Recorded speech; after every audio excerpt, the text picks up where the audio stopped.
Assalamualaikum warahmatullahi wabarakatuh. Waalaikumsalam warahmatullahi wabarakatuh. Innal hamdalillah nahmaduhu wa nasta'inuhu wa na'udzubillahi min sururi anfusina wa min sayyiati a'malina. Man yuhdihillahu fala mudhillalah wa man yudlillahu fala hadiyalah. Asyhadu an la ilaha illallah wa asyhadu anna Muhammadan abduhu wa rasuluhu amma ba'du. Yang kami hormati pemirsa Tribuners dan juga kami muliakan dimanapun kalian berada, kembali berjumpa dalam program Mutiara Islam, di mana pada Mutiara Islam kali ini kita akan membahas tentang menciptakan generasi yang soleh-soleha.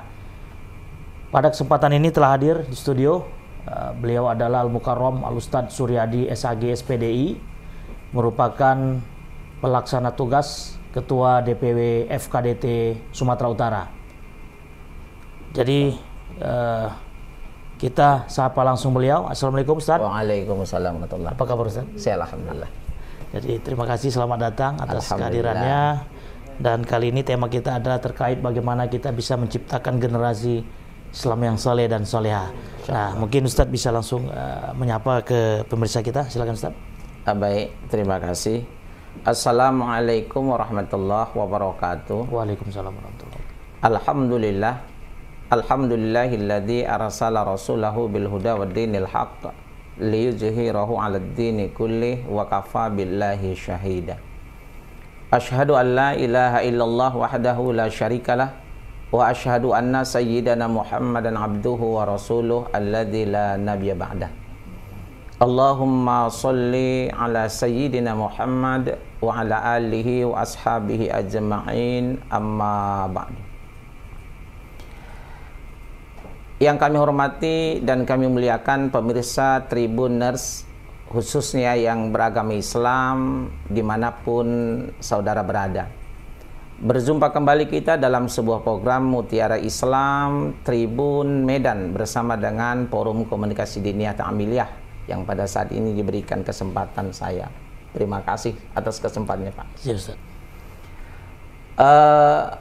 Pemirsa Tribuners, pada kali ini bincang-bincang kita adalah seputar bagaimana menciptakan generasi yang soleh-soleha.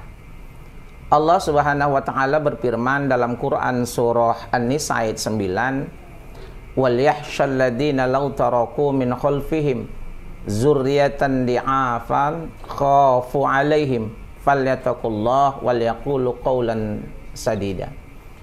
Dan hendaklah khawatir di antara kamu sekiranya kamu meninggalkan keturunan yang lemah di belakangmu, maka bertakwalah kamu kepada Allah dan bertutur katalah kamu dengan tutur kata yang benar. Hadirin pemirsa Tribuners dimanapun berada, sejatinya ayat ini adalah sebuah pesan penting dari Allah agar kita jangan meninggalkan di belakang kita generasi-generasi yang lemah. Generasi-generasi yang lemah dari 4 hal dilihat. Pertama, fisik atau jasmani. Jangan tinggalkan anak-anak kita yang anak-anak kurang gizi, anak-anak yang tidak tercukupin kebutuhan fisiknya. Maka hari ini pemerintah dengan gencar menjalankan sebuah program yang disebut dengan program stunting. Di mana kita semua turut harus andil bagaimana memperhatikan generasi-generasi kita di 1000 hari kelahirannya itu terjaga gizinya. Dan ini sebuah program yang sungguh sangat luar biasa sesuai dengan ayat ini, bahwa jangan sampai meninggalkan generasi-generasi yang lemah.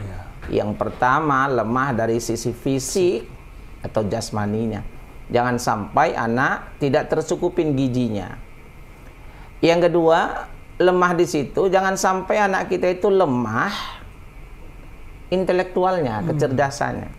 Maka disinilah madrasah diniyah itu turut andil bersama pemerintah untuk mencerdaskan anak-anak bangsa. Bagaimana memberikan pendidikan kepada anak-anak agar dia tumbuh menjadi anak-anak yang intelektualnya, kecerdasannya mumpuni. Dan spiritualnya. Iya. Dan yang ketiga, jangan sampai anak-anak itu yang kita tinggalkan lemah secara spiritualnya, keimanannya. Nah, di sini lebih lagi peran diniyah itu hadir di tengah-tengah masyarakat untuk turut mencerdaskan spiritual generasi-generasi Islam ke depan agar keimanan mereka kuat, keimanan mereka kokoh. Maka kalau kita lihat sejatinya Madrasah Diniyah atau MDTA itu dia hadir sebelum negeri ini berdiri. Dulu disebut dengan sekolah ngaji, sekolah maktab, sekolah sore. Kendati pun hari ini Madrasah Diniyah atau MDTA redup udah Ustaz? Ya, mulai redup. Masih dipandang bahagian daripada hanya suplemen dari sebuah pendidikan di pemerintahan ini. Tapi bagi kita, pejuang-pejuang diniyah tetap akan terus eksis bagaimana anak-anak diniyah itu bisa tercukupin baik kecerdasan intelektual maupun kecerdasan spiritualnya. Maka dalam waktu dekat ini program besar dari MDTA se-Indonesia itu adalah Pekan Olahraga Seni, Pekan Olahraga dan Seni Diniyah, Santri Diniyah. Dan untuk Sumut dijadwalkan 15 dan 16 Oktober ini dilaksanakan Porsadin Diniyah itu di Palas tingkat provinsi. Oh, tuan rumahnya di Paluta. Ya, Paluta. Dan untuk nasional nanti bulan November di Jawa Barat. Baik hadirin pemirsa Tribuners dimanapun berada. Dan yang keempat adalah jangan tinggalkan anak di belakangmu lemah secara ekonomi atau finansial. Karena kata Rasul, kadal fakru ayakun nakufron. Kefakiran, kemiskinan itu akan sangat dekat dengan kekufuran. Oleh karena itu, kuatkan ekonomi kita, kuatkan ekonomi anak-anak kita. Bahkan sampai pernah suatu ketika ada sahabat yang ingin menyerahkan semua hartanya kepada Rasul, dan Rasul berkata, apa yang kau tinggalkan untuk anak istrimu? Kata Rasul, kalaupun mau kau keluarkan, keluarkanlah sepertiga. Jangan semuanya yang kau serahkan. Ini kan menunjukkan bahwa kita dituntut bagaimana tidak hanya mempersiapkan fisik yang sehat, jasmani yang sehat, tidak hanya mempersiapkan kecerdasan intelektual dan spiritual, tapi harus juga kita bagaimana mencukupin ekonomi anak-anak kita, kebutuhan anak-anak kita agar tercipta generasi yang betul-betul berkualitas dan tentunya menjadi generasi yang soleh dan soleha. Ada sebuah penekanan yang pernah disampaikan dalam sebuah kitab yang disampaikan oleh Al-Imam Ibnu Athaillah Sakandari dalam kitabnya, agar anakmu tumbuh menjadi anak yang soleh dan solehah, setidaknya 4 hal harus kamu lakukan. Apa 4 hal itu?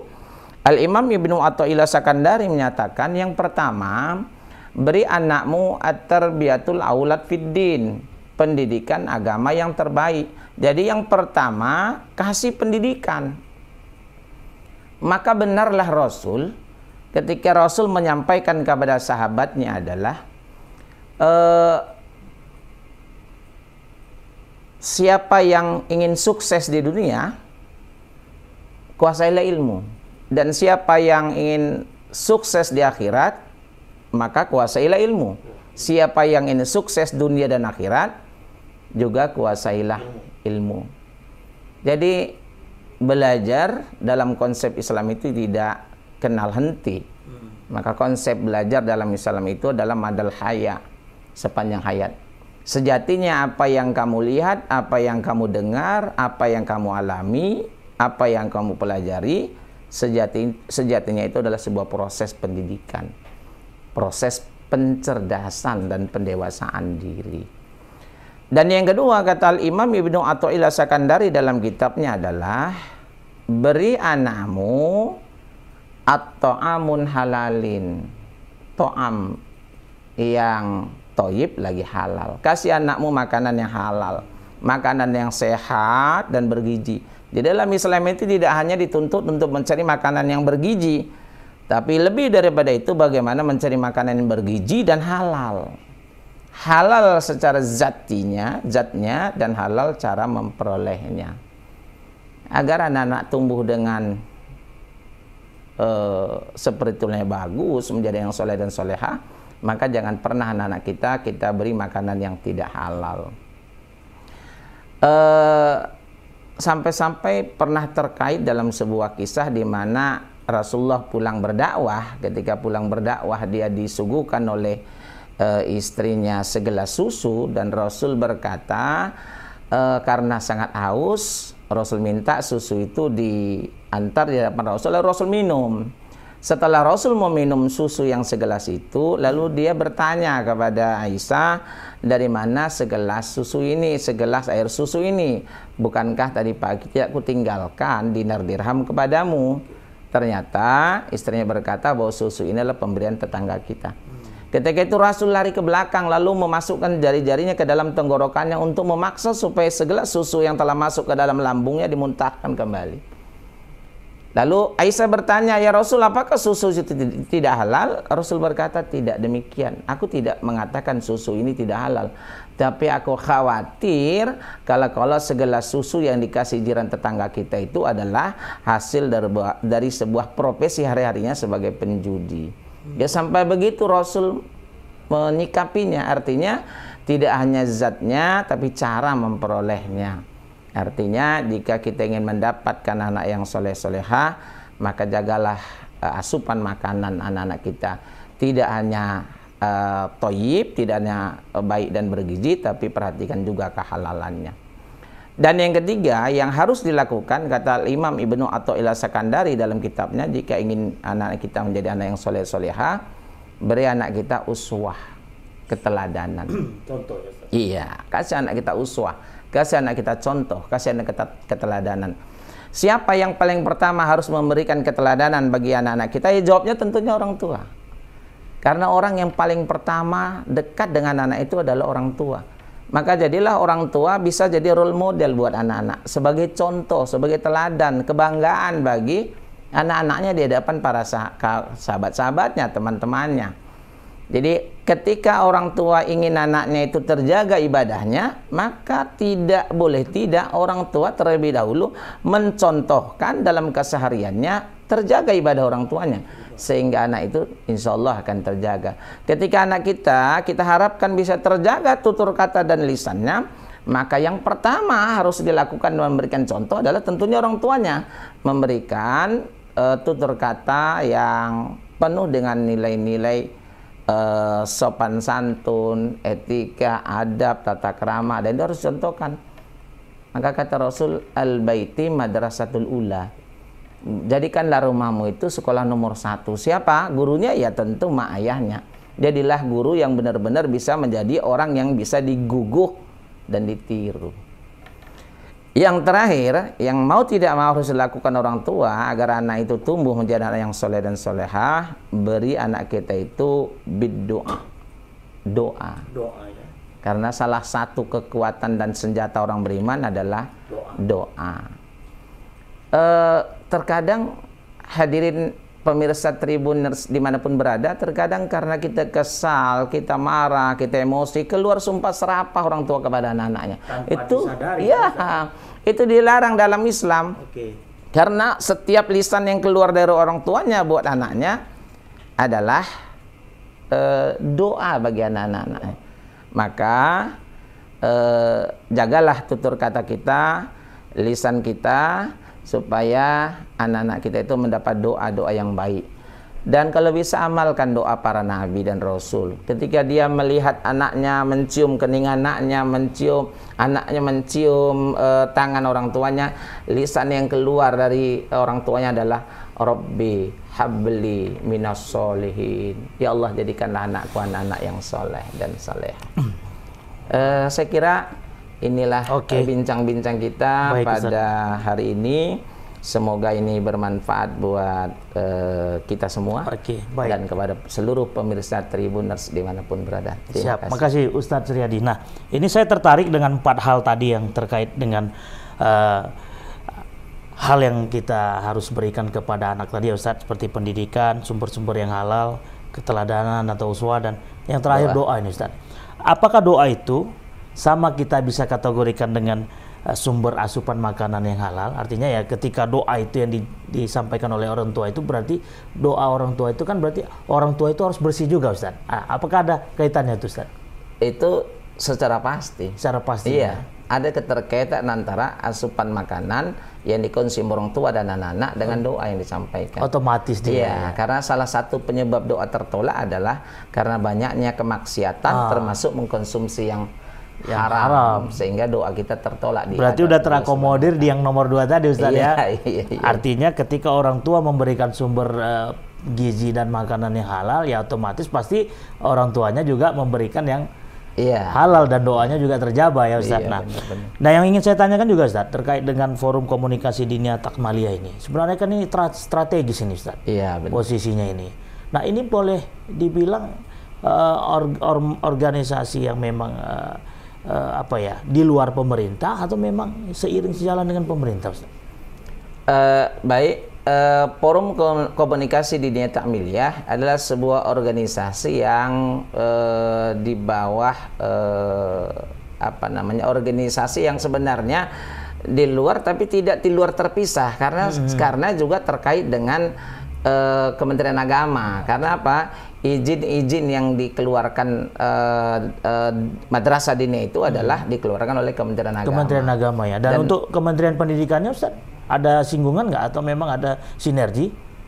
Kalau alhamdulillah kalau untuk beberapa kabupaten kota salah satu sinergi dengan pemerintah daerah itu kendati pun madrasah diniyah itu izinnya dikeluarkan oleh Kementerian Agama, tapi pemerintah daerah itu punya kepedulian memberikan bantuan kepada guru-guru diniyah. Kendati pun untuk Medan itu besarannya Rp200.000. Ada honor yang diberikan. Iya. Nah, dan begitu juga kabupaten kota yang kabupaten lain. kota. Dan itu memang bersumber dari anggaran dan negara juga ya. Iya, dan kita harapkan itu semua kabupaten kota dan daerah mengikuti itu artinya juga ada kepedulian. Betul. Nah, sejauh ini memang kan FKDT ini jarang kita dengar nih, Ustaz. Nah, sebenarnya misinya itu yang paling utama tuh apa, Ustaz, untuk di kepengurusan daerah dan kota ini, Ustaz? Kalau visi misi Forum Komunikasi Diniyah Takmaliyah atau FKDT adalah bersinergi dengan pemerintah untuk mencerdaskan generasi bangsa, terutama dalam knowledge Islamnya tadi ya, spiritualnya tadi. Nah, sejauh ini udah berjalan aja, Ustaz ya. Mungkin pasti adalah kendala-kendala. Mungkin Ustaz bisa sharing lah ke Tribuners. Sebenarnya apa sih yang menjadi kendala ataupun hambatan utama dari mencerdaskan anak bangsa lah, terutama dalam konteks spiritualnya itu, Ustaz? Kalau untuk FKDT hambatan di daerah sih masih ada, terkadang tidak connect dan sinkronnya atau tidak terbangunnya kerjasama yang baik antara FKDT dengan pemerintah daerah. Nah, makanya kami sangat mengharap kepedulian, tidak hanya Kementerian Agama yang punya kepedulian, tapi pemerintah daerah itu juga punya kepedulian. Karena tugas mencerdaskan generasi bangsa ini bukan hanya tugas daripada guru-guru, tapi tugas kita semua. Terutama memang orang tua tadi, Ustaz ya. Karena yang dinamakan pendidikan itu seperti mata rantai yang tidak bisa terputus satu dengan yang lainnya. Dia menyatu Ustaz ya. Nah, untuk terkait dengan peran orang tua lah ini, Ustaz. Ya, artinya kan FKDT ataupun guru-guru yang ada di forum komunikasi ini kan juga tidak ada kekuatan juga kalau memang tidak ada dukungan dan peran orang tua kan, Ustaz. Nah, sejauh ini apa yang ingin Ustaz sampaikan ke orang tua lah, biar orang-orang tua sekarang tuh gini loh, mari kita tetap utamakan sekolah mengaji seperti itu.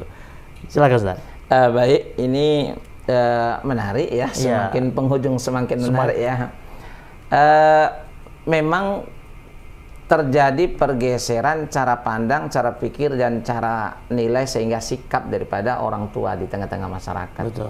Seolah-olah menganggap bahwa pendidikan MDTA atau diniyah ini tidak terlalu penting karena mereka menganggap bahwa ijazahnya tidak dapat digunakan untuk melanjutkan ke SLTP sederajat ataupun untuk melamar kerja ya, Ustaz ya. Sehingga mereka kesannya acuh tak acuh lah gitu ya, Ustaz. Betul. Menomorduakan. Tapi kalau kita lihatlah masa-masa kita dulu ya. Betul, Ustaz. Kalau nggak ngaji dilibas lagi sama orang tua. Dimarahin, Ustaz, ya. Dimarahin. Apa yang dapat kita lihat di situ, bahwa di situ kepedulian orang tua tinggi. Orang tua juga ya. Dan untuk saat ini terkadang memang sedih kita lihat, Ustadz, anakku ngajinya hanya 2 hari ya, 3 hari ya. Betul. Yang 3 harinya les gitu. Iya. Bahkan yang paling sedihnya, Ustadz, anakku udah kelas 6 SD, di situ banyak les pulang sore, jadi berhenti ngajinya ya. Pada detik-detik terakhir madrasahnya dihentikannya hanya untuk membela di situ. Kalau menurut saya harus seiring sejalan. Seimbang ya Ustadz. Harus seimbang. Ya karena memang kebutuhan saat ini ya Ustadz tahu sendiri lah, namanya dunia nih Ustadz ya kan. Ya artinya dunia ini kan lebih pada sertifikasi yang memang saat ini dibutuhkan ya kayak keahlian, vokasi seperti itu. Sementara ya untuk sertifikasi dalam hal ijazah ngaji itu memang agak di nomor sekian kan begitu Ustadz. Nah, untuk terkait fasilitas ini Ustadz, apakah memang orang tua tuh pingin sih sebenarnya mengajak ataupun menyuruh anaknya mengaji? Mungkin karena memang terkendala jarang mungkin ada lembaga-lembaga yang bisa dikondisikan untuk anak-anak. Mungkin di sekitar lingkungan, rumah atau apa yang agak sulit mungkin tempat mengaji itu Ustaz. Baik, terima kasih. Memang salah satu yang fasilitas ya.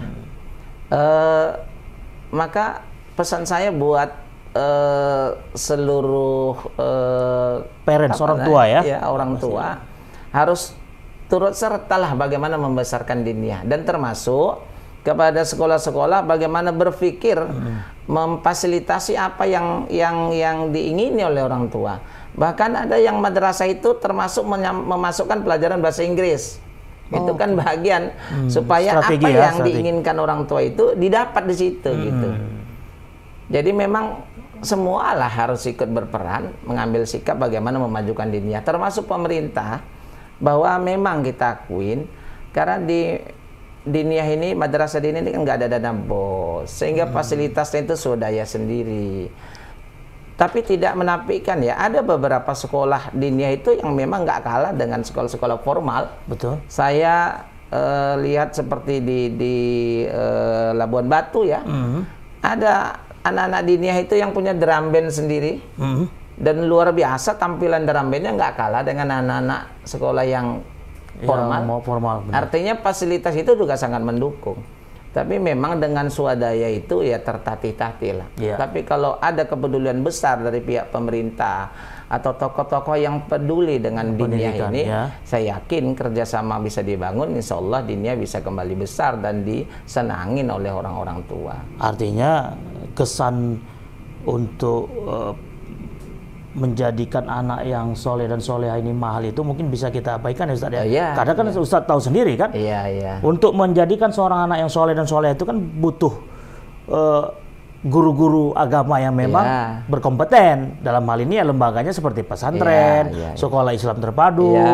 Nah ini kita mungkin agak sharing juga nih Ustaz. Seperti saya lah sebagai orang tua, ketika ingin kita menciptakan anak kita soleh dan soleha, kita kan perlu lembaga pendidikan. Nah malah saat ini menjadikan anak kita soleh dan soleha itu kan harus sekolah Islam, harus sekolah Islam terpadu, harus masuk pesantren. Yang notabene kan anggarannya juga nggak sedikit. Bisa sedikit Ustaz. Nah itu gimana Ustaz bisa kita sikapi sebagai orang tua? Kalau menurut hemat saya memang orang tua harus betul-betul kerja keras ya? Ikhtiar maksimal lah. Betul ya. Ikhtiar maksimal untuk bisa memenuhi kebutuhan spiritual anak sejak dini ya. Karena kalau tidak dari dasar anak-anak itu ditanamkan nilai-nilai agama, nilai-nilai spiritual, keimanan yang kuat, nanti ketika dewasa mereka akan mudah frustasi. Kalau anak-anak remaja bilang sekarang terserang wabah gegana, gelisah, galau dan merana. Tapi sebenarnya forum FKDT ini sebenarnya solusi dari yang mahalnya yang namanya pendidikan Islam. Betul ya Ustaz? Iya, betul. Paling tidak ya solusinya panggil guru mengaji ke rumah. Iya. Betul ya Ustaz ya? Iya, betul. Nah, itu mungkin yang menjadi salah satu alternatif ketika memang dalam hal dunia pendidikan itu khususnya yang Islam ini agak mahal gitu Ustaz. Nah, sejauh ini memang gimana Ustaz respon daripada orang tua lah ya terhadap forum ini?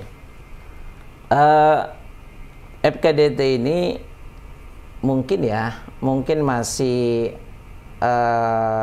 mulai beranjak dikenal ya.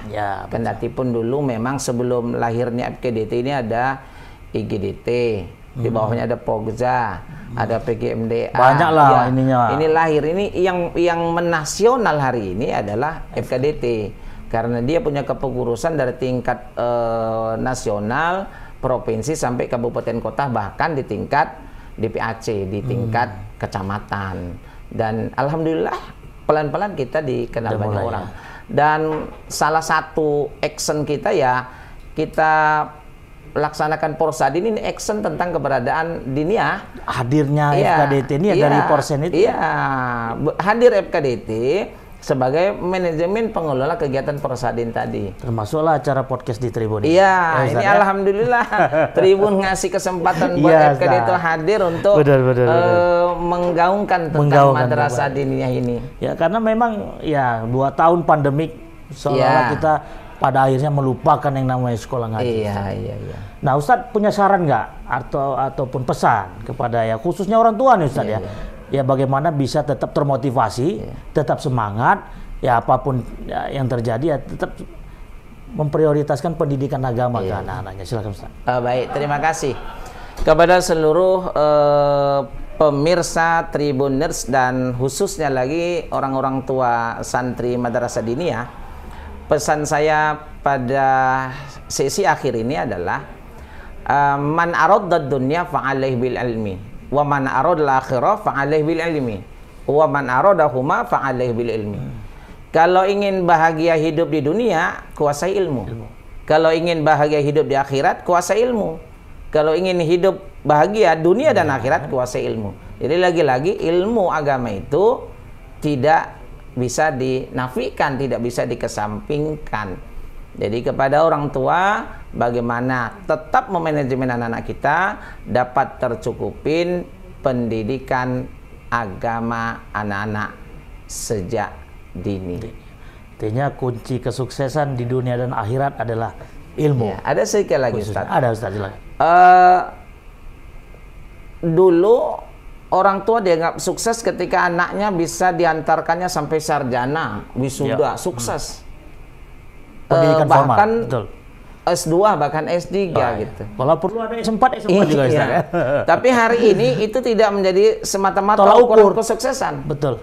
Kesuksesan itu sekarang bahkan orang tua melekat anaknya terbebas dari narkoba dianggap itu sukses. Udah sukses benar-benar. Punya akhlak yang mulia itu sukses. Maka tidak pada embel-embel tadi ya Ustaz ya, benar. Beberapa banyak orang-orang yang berpendidikan tinggi tapi ujungnya terlibat dengan kasus-kasus narkoba, kasus-kasus asusila. Maka Diniyah ini punya moto bahwa didiklah anak dengan nilai dasar iman dan akhlak. Jadi kuatkan iman, baguskan akhlak. Ya. Saya kira demikian. Dan otomatis itu akan terjaga itu ya Ustaz. Iya, insyaallah. Akhirnya si anak menjadi sukses dunia. Iya, insyaallah. Oke, terima kasih Ustadz Suryadi. Demikianlah Tribuners, diskusi dan obrolan kita bersama Al Ustadz. Semoga apa yang dipaparkan, apa yang disampaikan oleh Ustadz Suryadi bisa menjadi hasanah ilmu juga ya, khususnya bagi orang tua agar tetap semangat termotivasi untuk memberikan pendidikan agama khususnya ketika anak itu pada usia dini.